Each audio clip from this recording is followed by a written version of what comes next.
thinking about something you said. Something I said? Yeah. About how you often feel like you're observing your life from the perspective of an old woman about to die.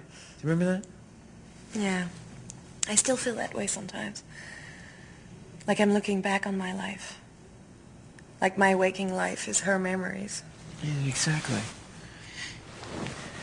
I heard that Tim Leary said as he was dying that he was looking forward to the moment when his body was dead, but his brain was still alive. You know how they say that there's still 6 to 12 minutes of brain activity after everything else is shut down? And the second of dream consciousness, right? Well, that's infinitely longer than a waking second. You know what I'm saying? Oh, yeah, definitely. For example, I wake up and it's 10:12, and then I go back to sleep, and I have those long, intricate, beautiful dreams that seem to last for hours, and then I wake up and it's 10:13. Yeah, exactly. So then 6 to 12 minutes, right, of brain activity. I mean, that could be your whole life. I mean, you are that woman looking back over everything. Okay, so what if I am, then what would you be in all that? Whatever I am right now. I mean, yeah, maybe I only exist in your mind. Still just as real as anything else. Yeah. I've been thinking also about something you said. What's that? Just about reincarnation and where all the new souls come from over time.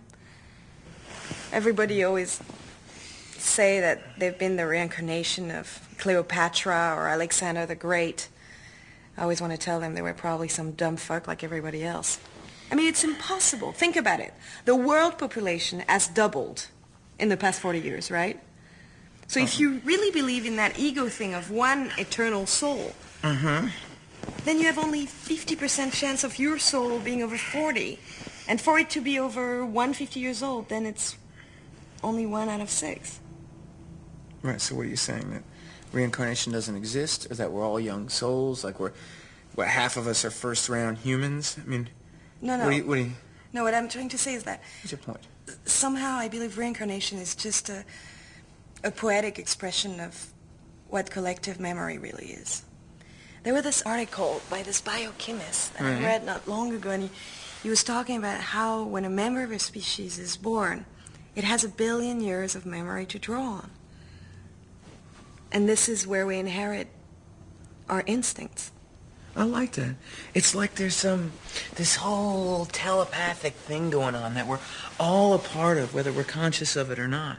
I mean, that would explain why there's all these, seemingly spontaneous worldwide innovative leaps in science and the arts, like the same results popping up everywhere, independent of each other. Some guy on a computer, he figures something out, and then almost simultaneously a bunch of other people all over the world figure out the same thing.